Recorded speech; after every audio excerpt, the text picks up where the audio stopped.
Hello.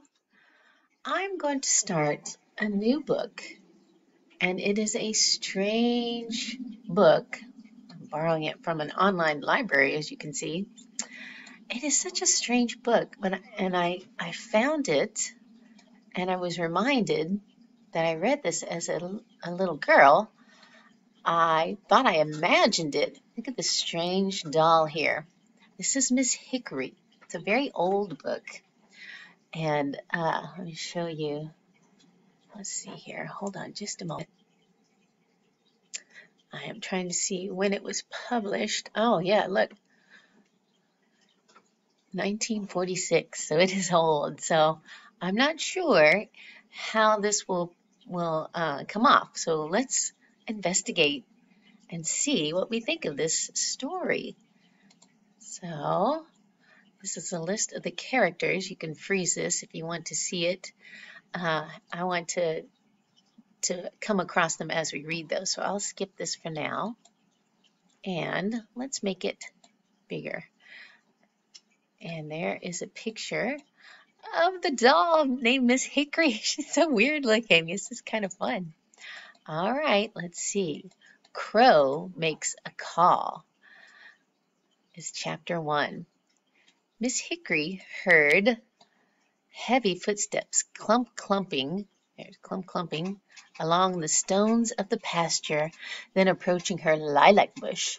Out of the corner of one sharp little black eye, she could see a pair of large yellow feet, but she did not turn her head. As a matter of fact, Miss Hickory had difficulty in turning her head. It was a hickory nut that had grown with an especially sharp and pointed nose. Her eyes and mouth were drawn on. Her body was an applewood twig formed like a body, with 2 arms and 2 legs, hands and feet, as twigs sometimes grow. To this body, Miss Hickory's nut head was glued. She wore a blue and white checked gingham dress. A white cap with ruffles was tied in a smart bow beneath her chin.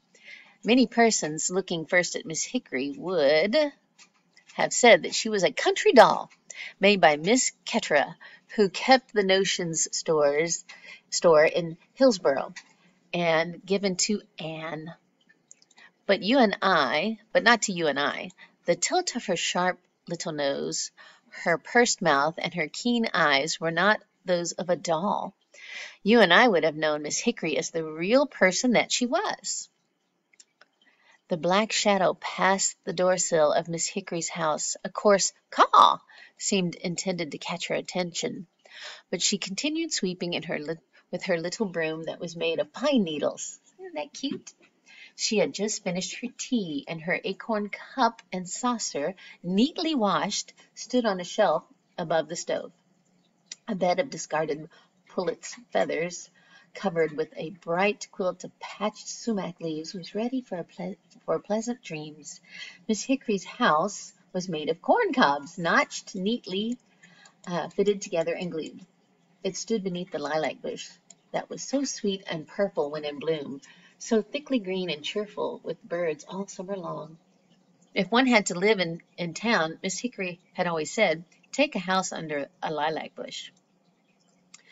Soon, through her front door, the sunset would toss a few colored pieces from the orchard sky. Soon, too, the sun would drop like the biggest apple in the world, red and round behind Temple Mountain, that guarded the orchard spring, summer, autumn, and winter, world without end. The sun set earlier now, for it was late September. Miss Hickory swept more briskly to warm herself. Thinking of the cold weather made her shiver, but a large dark head with beady eyes and a long bill thrust in through the window and stopped her. "Are you home, Miss Hickory?" Crow asked in his hoarse voice. "Well, what do you think, if you ever do think?" she asked. "I heard your big yellow clodhoppers, and I saw you pass by. If you think there is a kernel of corn left in my house walls that you can peck out, you are mistaken. You have eaten them all." "Dear lady," said the Crow, stooping, entering, and making himself at home. "Always so polite and generous." A small smile seemed to have moved the wrinkles of Miss Hickory's face. Here, she took from her pocket a few hard yellow kernels and held them out. Crow gobbled, choked, bowed low. Don't try to thank me, she urged. You'll get the hiccups. Hiccups. That's a hiccups. Hiccups. What is the news? Is there any that you have heard? Any, if there is any, you have heard it. Oh, that's what she's saying. If there's any news, the crow will have heard it. Precisely why I'm here. As they put it over the radio, he said, news indeed, and it concerns you. Miss Hickory sat down on her toadstool, spreading her skirt neatly to cover her ankles. Crow rested his wings comfortably, eased his toes, and leaned against the wall. These two might spat and tiff, but they had fellow feelings. Crow made no pretensions that he was a countryman.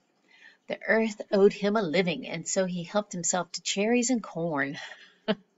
Summer boarders, the bluebirds, thrushes, and larks could fend for themselves, Crow felt, paying high prices for any berries and seeds that they got from his feeding ground. But he knew what was going on throughout the entire countryside. He was tough and weather-wise. He set the date for Old Crow Week in Hillsboro every spring, and so started the season with noisy promise. He could walk as well as fly, which meant that he got around more than most birds. He knew that Miss Hickory had once been part of a tree, and he respected her for that ancestry. In certain ways, they were alike. He waited for her to speak. Well, she said at last. Crow folded his wings over his stomach and pointed his beak at Miss Hickory. Great Granny Brown is closing this house for the winter. She plans to live in the Women's City Club on Beacon Hill, Boston, until spring. The house was full of stillness for a while, thick with thoughts that could not break it. His words stunned Miss Hickory. She could not speak. I know, Crow said at last, that you expected to live another winter, house and all, on Great Granny Brown's kitchen windowsill. You expected Anne to drop in almost every day and bring you something useful, a little iron stove, a pot, or a tea kettle. But the entire family is going to Boston. Anne is to be put into school there. Crow rolled his eyes toward the ceiling, pretending to be shocked. Truly, however, he was enjoying himself. A love of gossip is hatched from every crow's egg. Miss Hickory arose. She came close to him, her sharp little nose almost touching his face. They could not, they would not. Ah, yes, Miss Hickory, he assured her. Two-leggers who have been to Boston long wings. What is it? Two-leggers who have been to Boston long for wings. That's an odd sentence. Only we country people who can fly never feel the need of a city. Now, I once knew a starling who went to the public gardens in Boston for a visit, but... Stop! Don't gabble! Miss Hickory twisted her hands in distress. Come to the point. The point is yours, dear lady. Crow tapped her shoulders playfully with one wing tip. You have seen through Great Granny Brown's kitchen window how deep the snowdrifts are in New Hampshire. I'll wager that there were days when you could not see through the window. The winters are long and hard here, Miss Hickory. What could one do? She begged. She would not believe him yet. Don't feel too badly as if they've forgotten you, he said kindly. Anne has other matters than dolls to fill her mind now. Great Granny Brown was born and bred in New Hampshire. She expects you to be equal to any weather. You'll have to move, Miss Hickory. And that is where we will leave it. We're still in Chapter 1. Miss Hickory has found the news that her family is moving, and she's going to have to figure out what to do for the winter. I remember this was a cute story. I hope it continues being good. Until next time.